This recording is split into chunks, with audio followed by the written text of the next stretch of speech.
Hello and welcome everyone to another Sales Hacker webinar. I can see everyone trickling in now. We had well over 500 people register for this one. So always cool when the topics that we talk about really resonate with the community. And this is going to be a good one. What we're talking about is the magic of a buyer versus a seller process. And we've got some really meaty content to run through. All data backed, like always when our friends at Chorus are hanging out with us. And I have the perfect guest to talk through this. I've been really excited to meet you and then now get to do this in a live setting. I am joined by Thiago. Thiago, welcome, man. Thanks for having me, Scott. It's great to be with the man, the myth, the legend. So I'm gonna get a chance to connect. You're too kind, my man.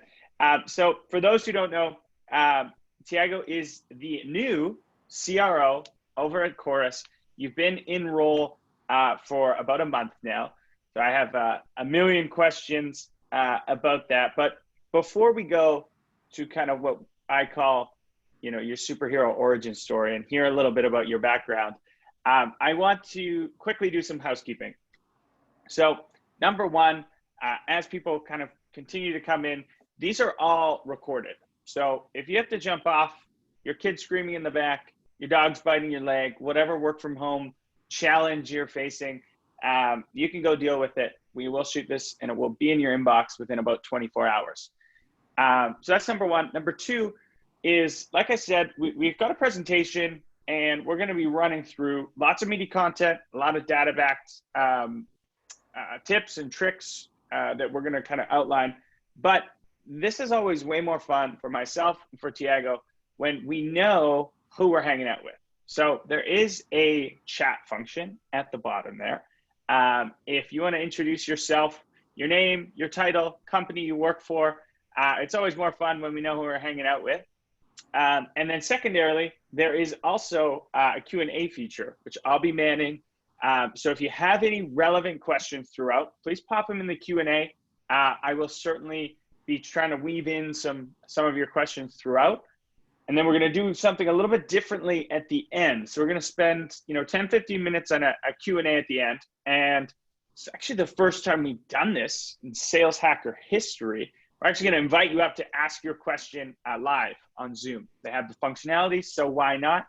How we're going to do that is put your question in the Q&A, and then I will go at the end and invite 2 or 3 people up to ask your question in front of the whole group. So that's the boring stuff out of the way.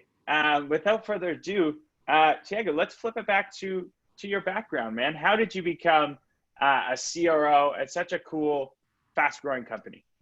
Yeah, thanks, Scott. Yeah, the journey was the usual one, right? So I kicked off my career in SaaS, started a company called Responses.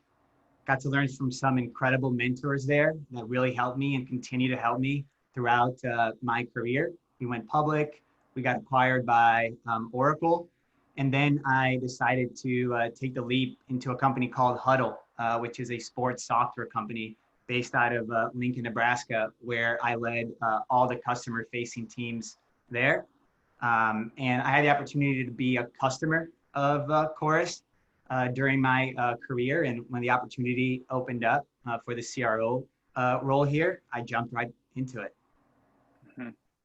Such an interesting background and cool because you got to experience so many different stages, right? Like I imagine, Responses, you've got this startup, you see it come from, 0 to 1, and then an acquisition like Oracle, you're all of a sudden thrust into this, monstrous enterprise organization. You see how the cookie is made at something that size, and then at Huddle, going all in on the revenue side, and now Chorus. How did you always have kind of an affinity for the revenue side, or is that something that was your focus, the whole way through, or did that kind of evolve over time? Yeah, I'd say it was more natural. My dad was also in sales in the past. Yeah. So growing up was something that I was just brought up with. And he taught me a lot. And I started early. I started by selling knives in high school, which then became door-to-door insurance selling at businesses. So I just always had an affinity for it and an interest. But I'd say that over time, especially over the last couple of years, it's become more focused on a customer obsession. And I really hone in on a lot of things that I think about from the customer standpoint and how to improve that. I like it, man. I like it. The amount of incredible leaders that I get to talk to that started out selling Cutco knives, I assume it was it Cutco, is insane, man. They need to, I feel like Cutco needs to start like asking for percentages in people. Be like, hey, I'll give you this job, but I want 1% of your net worth overall. And they'd be doing much better, I think. It's funny. Cool, man. Brought that up though, is that even till this day, I sometimes get pinged on LinkedIn about Cutco using like me and some others, like regarding like, here's where, we started. It was at Cutco. So wow. Vector Marketing, that's the company there that runs all their stuff. So yeah, I love it, man. I did door to door myself. So I know, I still say it's the hardest job I've ever had. It teaches you a lot of grit. All right, man. Well, let's dive right in. So we're talking about the magic of a buyer versus seller process. Now, before we get there, I always love to do some quick polls. And I want to do two. One, to just find out kind of who we're hanging out with. And then the second question is, is your sales process currently today led by you, the seller, or if you're a sales leader, your team, or is it led by your buyer? I'm really curious to see who is running your sales process. And now I've got to kind of shut up because if I talk past this point, I always skew the results. But let's see where it goes. We'll give everyone another 5 seconds. 5, 4, 3, 2, and 1. All right, we'll close the poll there. Interesting. Okay, Thiago, I don't know if you can see the results, but what we've got is 46%. So almost half says my organization is running our sales process. 28% say my buyers have the reins of our sales process. 26%, which is more than I thought, actually. Actually, I'm not so sure. They don't know. Maybe it's them. Maybe it's their buyers. Who knows? They're just along for the ride. When you see those results, surprising, shocking? No, not at all. And I was actually expecting, well, in one way, yeah. I thought I would see more of my organization is running our sales process. So I thought it'd be an even larger majority of that. So yeah. All right, that is interesting. I just screenshotted that because I think that is interesting for sure. All right, let's do the next poll here quickly. This one helps us just as we go through. We know which kind of level to speak through a little bit. So which best describes your role? Individual contributor, frontline sales manager, sales leadership, ops and enablement, marketing, or customer success. And we will give 5, 4, 3, 2, and 1. All right. Helpful. 41% individual contributors, 7% frontline sales managers. A pretty healthy mix of about quarter are sales leadership. Lots of sales ops and enablement folks with us today as well. And then a sprinkling of marketing and success. Very helpful. Thank you, everyone. And quick shout outs to Antonio, Kevin, Alan, Daniel, Fiona, John, Brian, David, Lindra, Catherine, Andrew. Tons of people hanging out with us from all over the world. Thank you as always. But Scott, sorry to interrupt you, but I got to give a special shout out to Danielle here from Brazil. Danielle, tudo bem? So hey, I told myself if I saw somebody from Brazil, I'd do that. So there you go. You got it. Did you grow up in Brazil? I did. Yeah, I moved to the U.S. when I was 9. So yeah. Cool. Very cool. Spent all my summers in Brazil. Lucky man. Lucky man. Yeah. All right, let's dive in. And what I want to kick off is, just run through the agenda. So here's what we're hoping to get people leaving this. So what does this mean and why does it matter? How to actually align to your buyers, and then how to actually get started and break down a bit of a framework for what we're going to discuss and how you can make the shift effectively. But I always like to start, in a pretty simple manner. And why don't we kick this off, Thiago, by just defining a buyer-led and a seller-led sales process? What do we actually mean when we talk about both those things? Yeah, so just to keep it simple, if you're buyer-led, you really focus on customer outcomes. If you're seller-led, you're going to focus on the sales process. That's the simplest way to put it, which is your own internal sales process if you're seller-led. Yeah. So put another way, it's like, you might have some internal milestones, and it's being like, okay, when a contract is signed, when we get a mutual action plan, all of these things, that would be seller-led. And then the customer outcomes, what would be an example of a customer outcome? Yeah, at every single step, customers want to get something out of that step. Maybe a first meeting for the sales side, we want to do tons of discovery. The customer actually wants to get a demo, right? They might want to have some clear ROI metrics to judge on by X stage, where for us, we're still figuring out the discovery side. So it just depends on how you establish things. Is it based on the buyer, or is it going to be based on the seller in your internal company? Got it.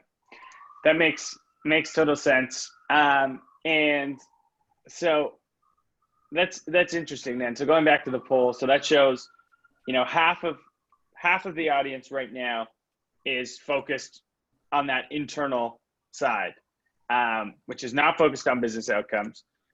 Why should companies then care about the buyer-led process? I know certainly growing up in the sales world, it didn't feel like that was what we were supposed to do. I think, aren't we supposed to teach our teams to take control of the process? That's certainly what was hammered into my head as I went through my career.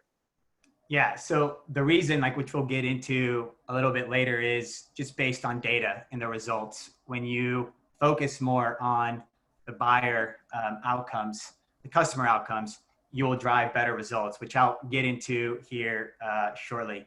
And I think also the misconception is you can still have more buyer-led, buyer-focused process internally and still have control of the process. I think it's a misconception, and it's often tied to the fact that we look at things linearly, typically, in the sales process, rather than a never-ending circle that may jump around a little bit. So, right. Yeah. And that's the basis of what we're going to talk about today. I love it. Let's dive in, my man. Cool. So what does this mean and why it matters? So we'll first start with some validation that we found, where Forrester tells us that 59% of B2B buyers, they prefer to go online instead of interacting with us, which is unfortunate. And this has a direct impact on where buying groups are actually spending their time. And this keeps dwindling year over year.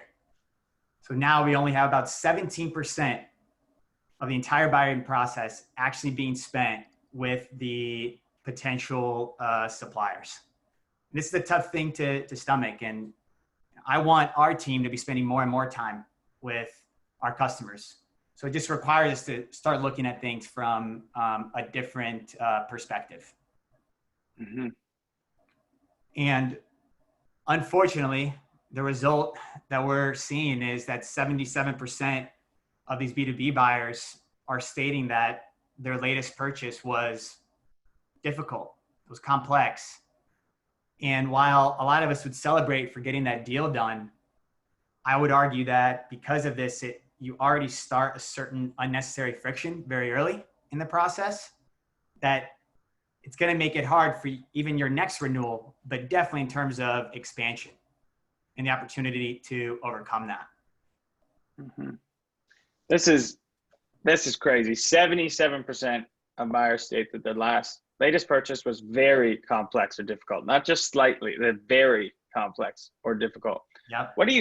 Can you guess as to what this this stemmed from? Is this them having to, first interact, at least in the tech, ecosystem with like a BDR, and then they have to go through this discovery process and get like qualified in and qualified out, and then they're passed to account executive, and then they got to go through all these steps. What is making this so complex, do you think? Yeah, I think it really comes back to the fact that we have our own internal processes that we try to funnel everyone into a one size fits all approach. Yeah. And people just don't feel that way, right? Even think about ourselves as individuals. When we go and make a personal buying decision, right? You might focus on something very differently than me, Scott. But when it comes to the B2B buying world, most of the time we're just trying to funnel people through one way that they're allowed to go through our process, or it's just not gonna work for us. Yeah, so interesting. It reminds me of this story. So a couple of months back, I was looking for software to utilize LinkedIn Live. You actually need like a third-party thing to actually hook it up. And I basically like texted a bunch of people I knew would know something about this software, came back with a couple of names, did a little bit of research on the companies, found what I wanted, put in a form, then got impatient, saw one of them had chat. So then I chatted immediately. Hey, I put in a form, I want to talk to someone. Got someone, was like a BDR. I was like, hey, I need this live like tomorrow. I'm willing, like, let's just go. And she said, oh, like there's no time on my AE's calendar. And I was like, okay, well, like you have competitors, I wasn't being like a prick, but I needed this up. I needed this. We had an event the next day. And that was the only reason, because I brought up her competitors to go, okay, I think we can do it. Push me to an AE, accelerated cycle. And then it got done. And I could only imagine if she had put up too many roadblocks, they would have completely lost like arguably the easiest deal of all time, because they were being internal focused versus what I needed, which I can imagine a lot of buyers experience a similar thing. And that's why this number is so high. Yeah, absolutely. And I've had some of the very similar experiences as well.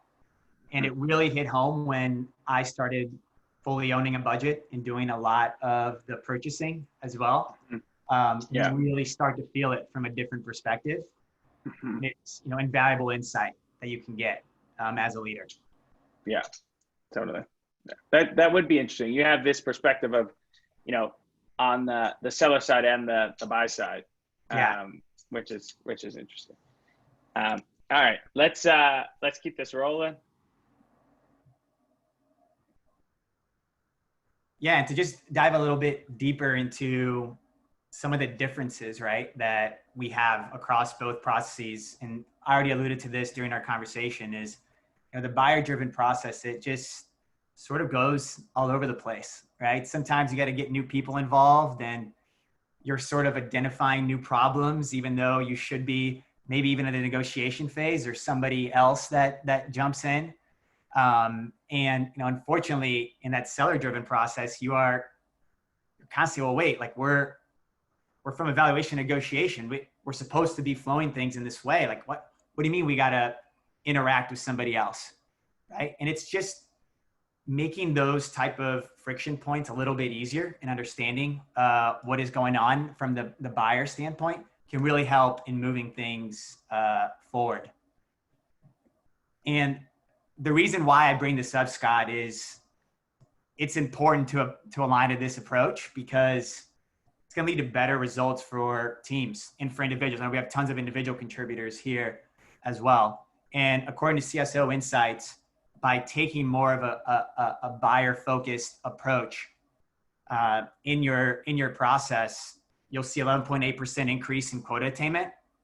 And even knowing that, unfortunately, only about under 20% of orgs are actually aligning with the overall buyer's process. That's a significant bump. I mean, we all are fighting for like 1 or 2 or 0.5% gains in these areas, and to see such big numbers is pretty incredible. Quickly, I want to go to the community, because this is a great question, and I might be jumping the gun a little bit, but Dan has a great question, so I'm going to sneak it in. Dan says, in my experience, buyers are not as educated on our solution as they may think. To let them leave the buying process and go straight to a quote, for example, is shortcutting the value prop. How do you think about this? How do you handle this? Great question, Dan. Yeah, that's an awesome question. So I'll reiterate again, this does not mean that it makes sense based on your solution for you to do something like this. What I'm more describing is you need to be more flexible based on the customer's buying process. For something like that, you need to look at what is the overall successful customer look like within your org, and what are the different ways that they came in, what was the different experiences they had in their buying process with you, and then figure out, okay, this is the process that we want to run. It doesn't mean that you need to skip steps just because a customer wants to do it. It's just for you to focus within those steps on the customer outcomes at each stage, and even helping guide a customer like that through those stages from the customer standpoint. So I know that was a mouthful, but I hope that could provide some context on what I'm saying. Makes total sense. Makes sense. Yeah. All right, let's keep this rolling. Cool. So I thought like the best way to describe this was through a personal experience that I had at an organization that I was part of in the past. And I'll have to admit that this experience is what turned me into more evangelizing this approach more than anything else. And it really was tied to the first and foremost decision that we made of putting all customer facing teams within one organization under one leader. Anywhere from pre-sale all the way to when somebody picks up the phone for technical support. That was step number one.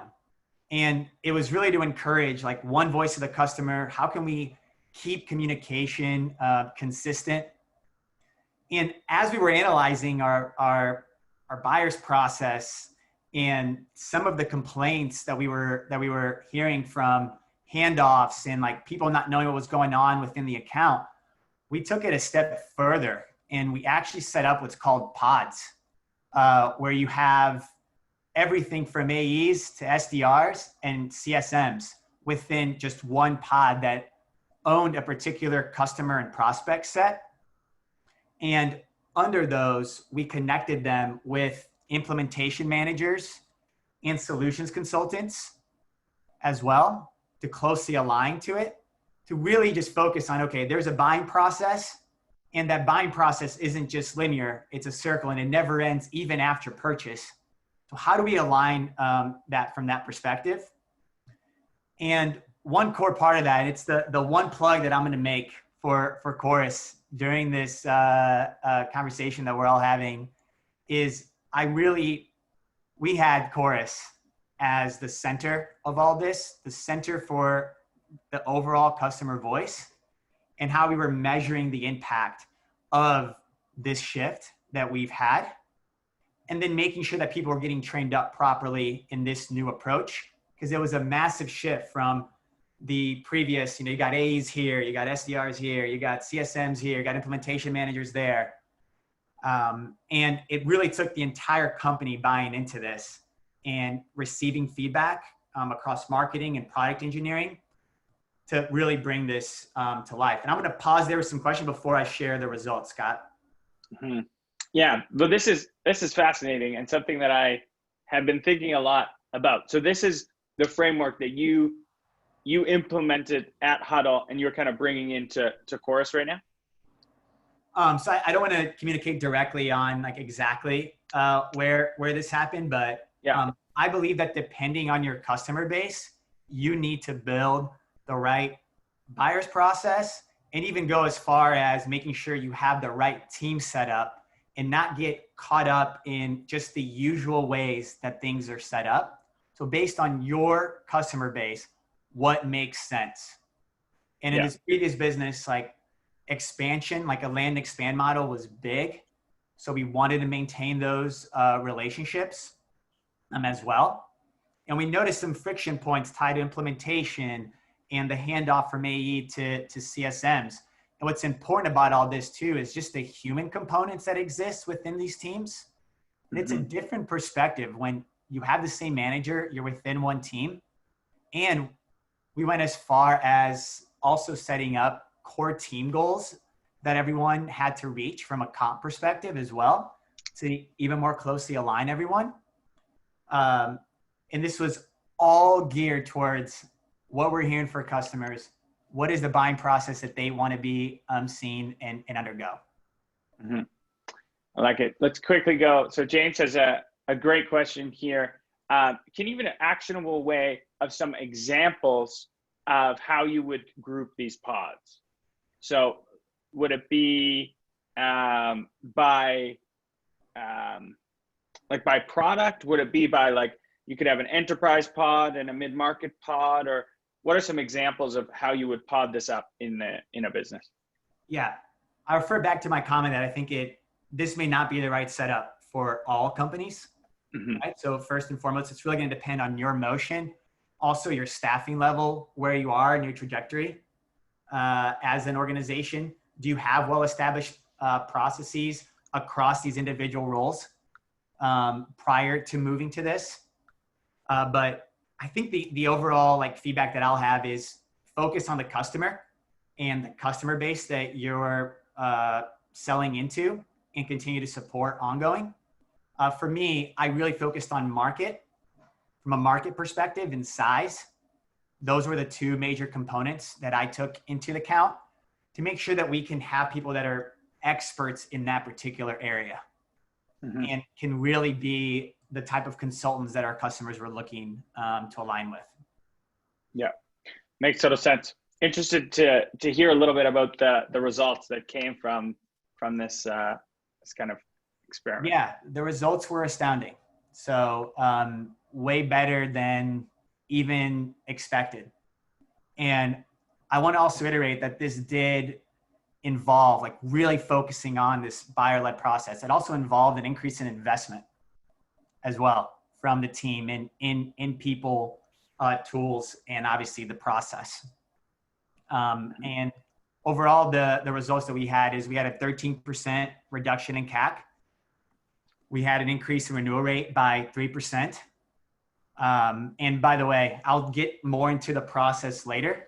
We tested this out over time. We didn't just turn this on and let's go.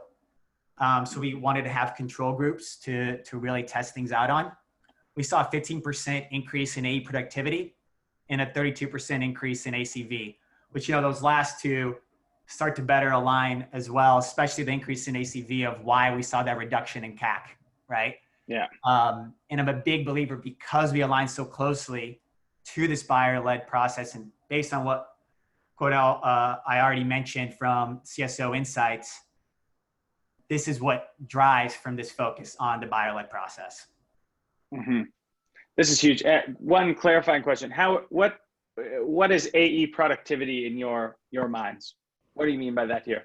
Yeah, so what I mean by AE productivity is what they were producing. So what number were they hitting by the end of the year? Based on the pod structure and without it.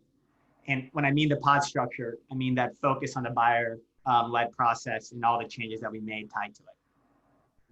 Yeah. Wow. Incredible. Not just activity metrics. We're talking hard end of the year numbers. And Steven Gonzalez brought up the activity metrics. So then you're going to get me going on a different rant. That's okay. 2 seconds, right? On that is, again, very customer outcome focused on that too. Like less on just like the number of people that are getting involved in an account, or even like your broader activity, right? Like how many calls, et cetera.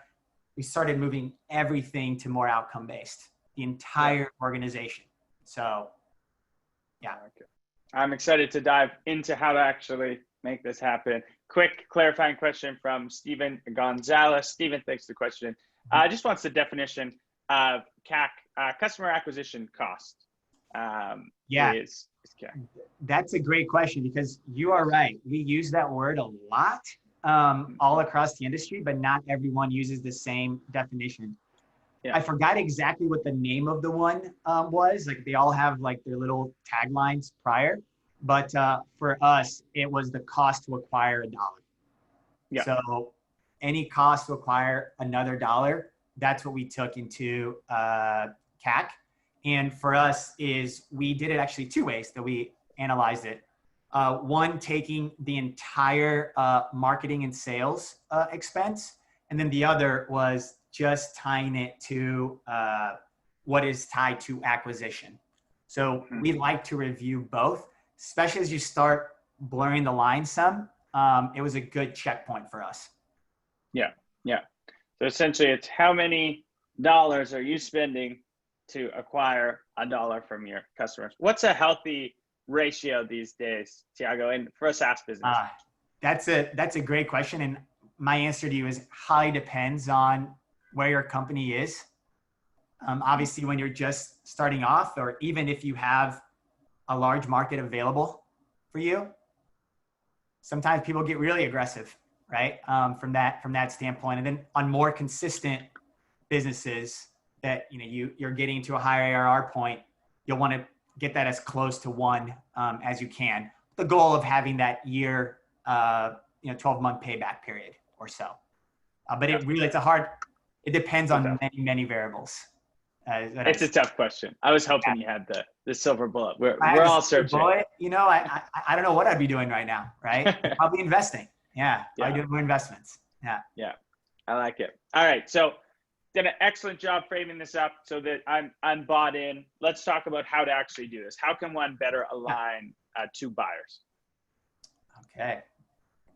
Let me hop into that.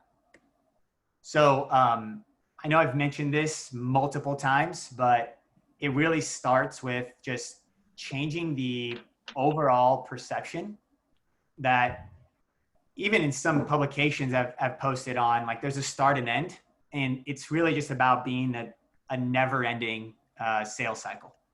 And then the second point that I always make to my teams is just remembering that our buyers aren't just these targets that we're making money from, right? They're human. And we really need to just humanize them and focus on the fact that they're a little scared sometimes, right? They're thinking of potential damage to their professional credibility, job security, maybe the software won't perform as promised. There's a loss of potential monetary investments here. And that's why I really believe, like, let's think past just the sale, because it's really only the beginning for our buyers. Now diving deeper into, like, I have just a quick 5-step process that I believe in, and yes, Scott, it's absolutely what we're going through at Chorus as well. And we're going through this process right now. Is first, you really just got to define your core internal team that's going to be responsible for really figuring out, like, what is this buyer-led process going to look like? Like, what is that journey going to look like? And it depends really on the company and how you engage with the various roles, but marketing, sales, CS, product, like sometimes even finance is involved, because a major friction point can be the actual purchasing process. And making sure that you get this team aligned and ready to go along this journey. The second is, do not think about stages. Is my one comment on here. Forget that you've ever been trained on stages. Is look at the overall customer journey. Make a map and just start like drawing stuff up there, right? Like, what are the usual ways that people get to us and what are their processes? Check in with current customers that you have or prospects. Like, how do you foresee this? What does it look like for you across that?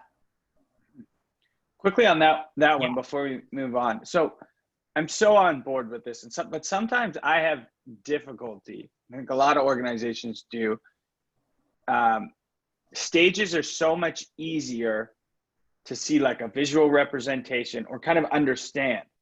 When you think about the customer journey, how are you actually tactically like mapping that out? Are there any tools you use? Is it like a lucid chart? How do you make that known and easy to digest for people? Yeah, there were people that inputted this into, I'm sorry, I don't know the exact product, but it's a Google product, like a diagram piece. But this was done in a good old fashioned whiteboard that we kept up for months. Was not erased. So like, it depends. Like in these days, right, we have to collaborate more. And we'll probably end up using something like a Lucid chart, which we are customers at Chorus. As we're starting this out, will be something that we're going to use. But you really have to stop thinking in stages and just map out this journey, right? And it's got to be from like even potentially thinking about a concept all the way through to renewal, expansion, right? Growing, and all the pain that could exist in between there. So this is really the full gamut of the customer. And that's my recommendation. I just start putting stuff out there, right? Start putting it out there. Don't overthink. The goal of this part is don't overthink. It's okay to put something that's not going to make sense later, right? Just go and get that feedback from your buyers and make it happen. I like it. Big whiteboard fan. I don't know if you can see, but all my windows are all marked up. My girlfriend loves it. Yeah. Then we move to more of the customer outcomes, which we already discussed a little bit before, but it's just thinking through as that you built out that journey. What are the outcomes that people want across that journey? Like you're almost establishing indirectly stages here, but you're more thinking about what does the customer want along this journey? What are these outcomes that they're seeking for? We talked a little bit like initially on the fact that customers will probably want to demo very, very quickly, and you have to figure out how to establish that. But this could also be tied to references. It could be figuring out like, oh, the outcome that I actually want is I need to figure out a way to actually compare the various providers that I'm looking at, right? It could be an RFP document potentially that I could use from you to help guide my purchasing behavior that I have right now. Like, what is that along the line of the entire customer process? And even post-sale, like thinking through, I want to be able to resolve my problems myself in a more self-service manner, right? Like you really got to look at all of the outcomes that are required across the entire customer journey that we just mapped out.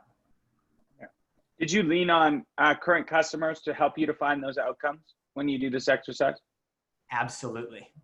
So yeah, I mean, it depends on company size, but an organization I was previously in that we really honed in on this process. By the time we were done, I'm wondering if it even reached up to 100 customers that we had spoken to throughout that entire process. So it was very customer centric and customer focused. I like it. Yeah. Then before even setting up sales stages and I already talked about this a little bit, what are the things that our customers are going to want to help guide them through this process? So like, what type of content are they going to want? What type of feedback do they want to get directly from us or potentially current customers? How can we help guide them towards these various outcomes? Mm-hmm. And then after you have all of this built out, right, and you've really figured out how things are viewed from the customer's shoes, that's when you should come and set some points tied to your overall sales process, from my perspective. I like that. It's a simple framework that, is exactly what you need to do to create a revenue generating machine in this world we find ourselves in. Yeah, and the main focus of all of this, Scott, is just not losing sight of those customer outcomes, mm-hmm. right? And when people talk about taking control of the conversation, it's just how can we do that in a way that focuses on the customer outcomes, and we're helping guide them on how to properly buy this from the customer standpoint instead of our own internal process. Mm-hmm.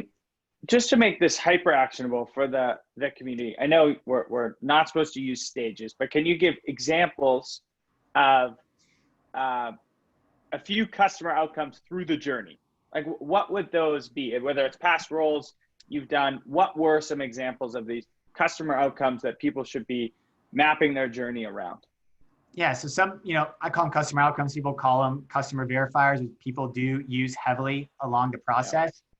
More of my focus here and the feedback that I'm giving is typically those are defined based on the sales stages that are built, and not from the customer's standpoint. So even very basic outcomes, like even the things that we care about, that customers are going to be thinking about is, how do I get this through legal? Like that's an outcome that I care about. But there's a difference in friction point on when that happens and when it makes sense, and some of the things that we request to the customer in that process. So it's less about just the outcomes, because they're very similar to anyone that's using customer verifiers. It's more about building your process around those outcomes as the starting point. Got it. Makes total sense. We've got a lot of good questions coming in, but let's keep this rolling. Are we getting close to the end of the deck here? Yeah. So, I did have like a quick personal story like to share about the overall process, and then just something to get you started, like a lightweight version for folks. So I talked a little bit about the pod structure and all that, but there was something I did undergo over 2 years at a previous organization that did start with us going along the entire 5-step process and went way beyond just coming up with sales stages. It was looking at pricing and packaging. How do you make it more frictionless for people to buy from you? It went into some changes in product as well from feedback that we were getting that was keeping people from getting the full value of the overall product.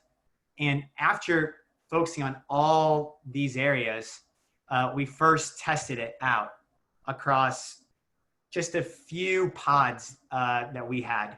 And we were a relatively large team at about 400 or so people that were customer facing. And we ran those tests for 6 months before we made a decision to bring that out to the entire team.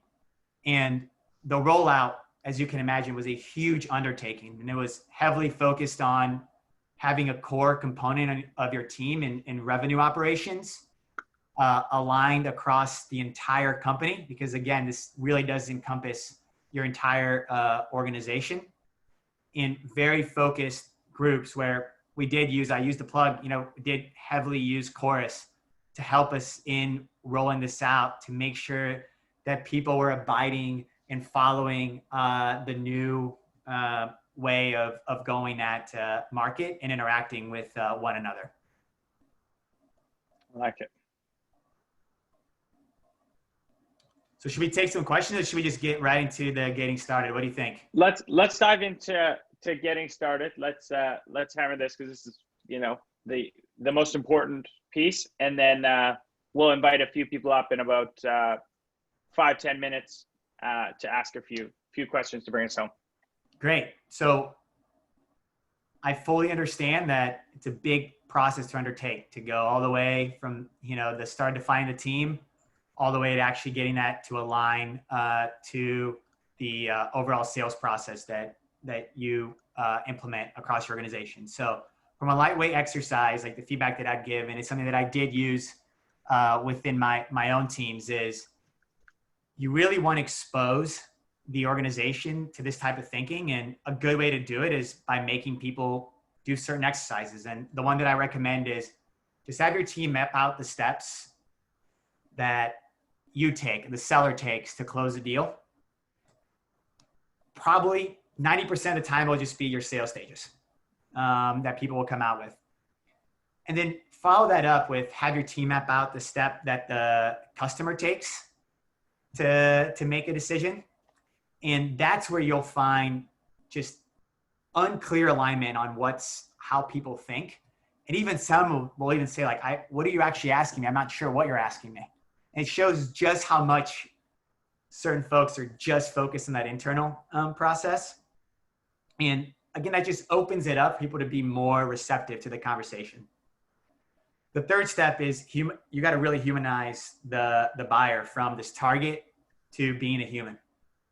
So encourage your customers to come in and speak with your team about the things that are on their mind, the fears that they have, right? Just the pain that they've gone from making the wrong decision in the past, and the wins that they've gotten from making the right decision.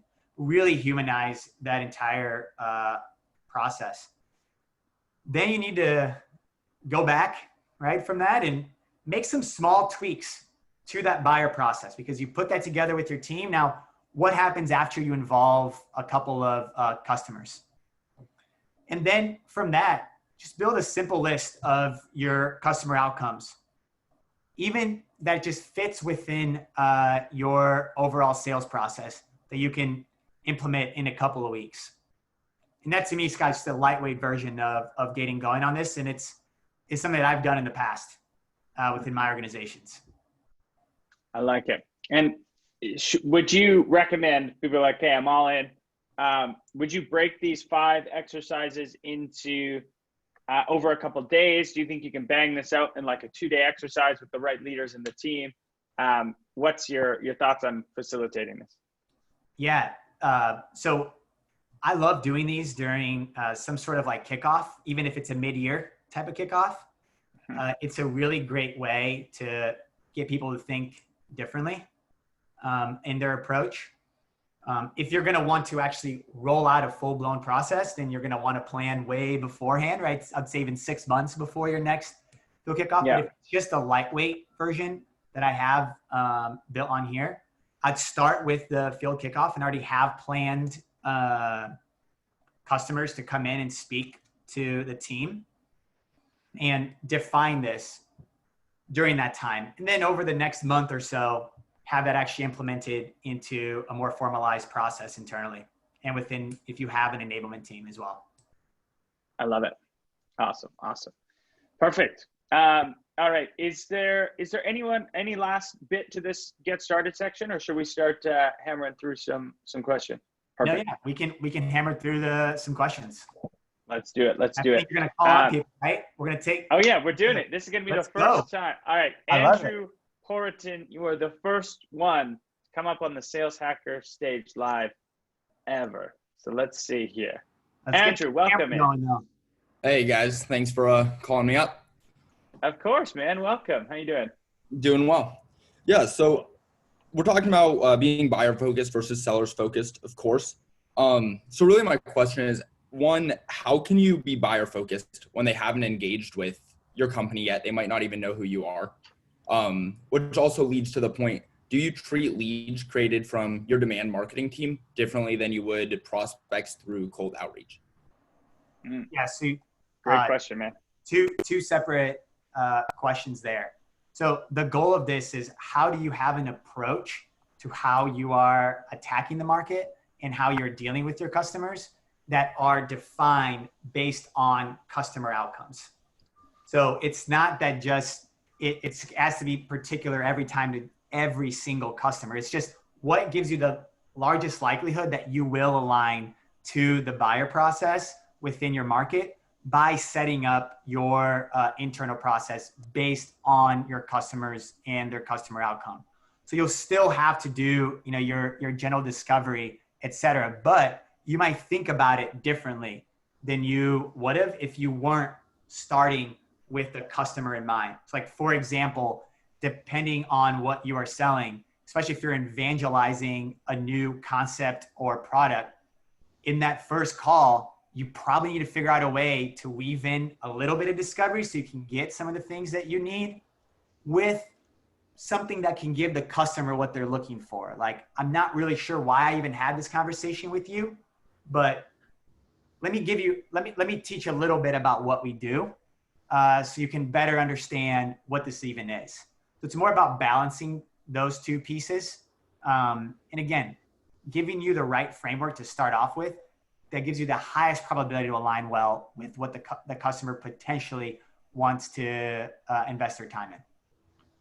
Your second question from like inbound to outbound. Yeah, you're right. Like when it's inbound, there's a little more qualification right off the bat, right? That happens within, for us, it would be our BDR team, where like more of outbound, probably evangelizing something a little bit more. So you need to open the customer up to those conversations. Mm-hmm. Yeah. I'll just jump on to the last bit there. I've gone through a similar issue in a past life where we were, a lot of our AEs were treating outbound opportunities and inbound opportunities the exact same. And it got us into some trouble. Mirroring what Thiago said, there's a lot more education that needs to happen when they've come through the outbound channels. And what I found, like a really actionable kind of tip, and something I'm thinking a lot about these days, is instead of going right into like, you know, a product demo or something for these outbound leads, do something more like an assessment or a diagnosis of their current state, and something that can help them benchmark where they're at in whatever area and problems that you solve against their peers. Everyone wants to see how they stack up. So that's something that can help you with kind of the education process instead of just jumping right into it. But great question, man. Thanks for coming out. Awesome. Thank you. All right. Let's do one more of these. Let's go with Antonio Leon. Let's see if we can invite him on. Hey guys. All right, Antonio, what's up, man? Welcome. Hey, thank you. Yeah, thanks. Been enjoying some of these sessions, by the way, guys. Very helpful. My question, I've been doing this for about 20 years. I mean, sales in general. So I'm a strong believer in relationships, as I put in my question, to build partnerships with prospects and customers. But during lockdown, I've found it increasingly difficult to engage. And I buy into what you're saying here. If you look at the seller process, buyer process, and have this framework. But things I'm seeing and things I'm hearing from colleagues and partners is that people aren't opening as many emails. They're not picking up the phone as much. So are there any other ways? I know LinkedIn is a way of you know, making a touch, but any other frameworks or methods you guys are seeing successful? Mm-hmm. Yeah. Do you want me to kick off first, Scott? Yeah, go ahead. Yeah. So yes, one area that I found to be very successful is, while this is happening, people are also yearning for community. So this is a perfect example. The fact that you're here right now and we're having this discussion, and we have a group of 70 other people here right now that are joining this discussion. If there are ways for you through the company that you're working for to have the ability to give the opportunity for different types of leaders to get together and communicate with one another, we're all missing that right now, especially in our revenue world, right? Where we're so people-centric and used to being in discussions with one another all the time. I've seen that be very, very helpful. And even some of the things that I'm responding to are tied to that. And also because there is some uncertainty right now, I'm just a sponge right now, and I want to learn from various folks right now as well. I don't know what else you want to add too, Scott, to that. You have great perspectives on this. Yeah, I love that point. Huge fan of community. Antonio, who do you sell into, if you don't mind me asking? Pretty much our large corporate clients here in St. Louis. So anything between 1,000, 10,000 users. They're typically large, complex sales. So the idea of just a quick touch point and a quick conversation doesn't really fit. So that's why I say the relationship building process has been super powerful in the past, but I don't feel I have that luxury anymore. So I'm like, okay, I need to pivot. How do I pivot, but still make it valuable versus just like say a quick touch point via LinkedIn or an email that I see, you know, tens or if not hundreds a week myself. And it's like, well, it's that noise. It's kind of the same messaging. So. Yeah. Is it a technical buyer or is it a business buyer? Are you selling it to like revenue leaders, marketing leaders, CIOs, CSOs? We sell to both really. It's across the board because we sell public cloud, hosted managed services, as well as then on-prem, hardware. So it's really across the board. So we're looking at different ways of engaging customers, deeper, wider within accounts. But again, it's just that opportunity to have a very, quick, valuable touch point. I'm personally struggling with, and that's what I'm saying. If there's people are seeing success in a particular way, I'd love to hear it. Yeah, here's one thing that I can say that we've had tremendous success at over the last little while, and it goes in the same line of Thiago's kind of community. So everyone right now is looking to level up. A lot of people have taken this time to reset, level up, and they're looking for ways to interact with peers and get through this next big bump in digital transformation that we just kind of accelerated 3 or 4 years. So what I would do, in your opinion, in your case, would be set up a podcast or a live webinar series similar to this, or a LinkedIn series like this. And then instead of reaching out to those buyers and saying, hey, come check out our live, our cloud hosted services or whatever, you can actually invite them on to your video series, your content series, even if it's, you're aggregating things in an ebook, doesn't matter what the form of the content is, invite them to collaborate with you on that, and then build that as a resource for your buyers. And when you're interviewing them for that resource, it gives you an opportunity to build that relationship with them. And we found that, about 90% of people, because we all have egos, they want to, collaborate on something like that if it's going to be, valuable to their peers. It kind of puts them on a pedestal. That's probably a miss by me already then, because we have something called Podcast Go, which is our podcast series. And then we also have regular webinars, which obviously I invite folks to, but I think the idea of pulling people into the podcast would help. So I'll look at that. Yeah, thanks. Yeah, give it a shot. Thank you. All right, let's. I'll do a couple more rapid fire ones, and then we'll do this one. Okay. Prem has a clarifying question. Can you give an example of a customer outcome other than ROI? What's another customer outcome? Yeah, so it's more about the customer outcomes along the entire purchasing cycle. So like I mentioned, I keep going to this like simplistic one, but it's even the fact that somebody, a customer may want a little something more from that first conversation that you're typically willing to give. It may be access internally to certain things that you typically would not want to give right away. And you want to slowly get to that point and build up the value prop.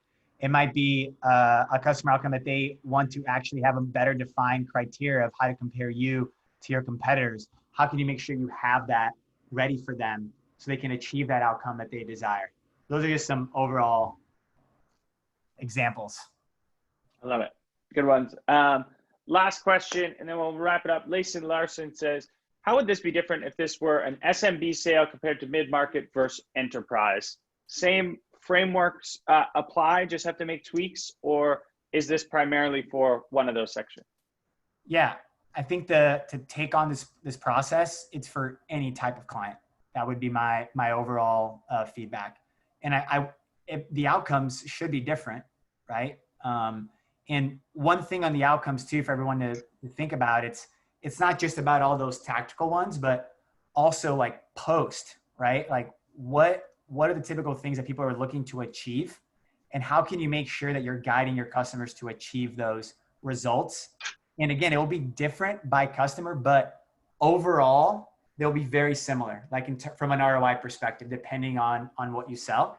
It doesn't just stop with just the steps in the original sales process where you sign the deal for the first time. It's those outcomes that they're looking to achieve ongoing as well.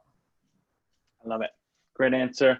All right. Well, Thiago, thank you so much. And the community, amazing questions as always. We didn't get to them all. I'm sorry. There's still, probably about 10 questions. But if you want to connect with Thiago, LinkedIn, email as well. Did I see your email on that last slide there? Yeah. Connect. Yeah. Ping him. An absolute wealth of knowledge. Of course, check out our friends at Chorus. If you aren't using conversational intelligence right now, you're behind. So go check them out. And lastly, I don't know if we have the link here. but Chorus has an amazing weekly briefing where they break down a lot more of these kind of data-backed chunks. So go check that out. I'm sure we'll follow up with some resources. But Thiago, thanks again, man. I'm sure we'll have you back to the Sales Hacker community. But this was a lot of fun. I appreciate it. Thank you, Scott, and thanks to the community for all the feedback. I was watching the chat and it was really helpful. It was awesome. Thanks again, everyone, and have a fantastic week. See ya. Thank you.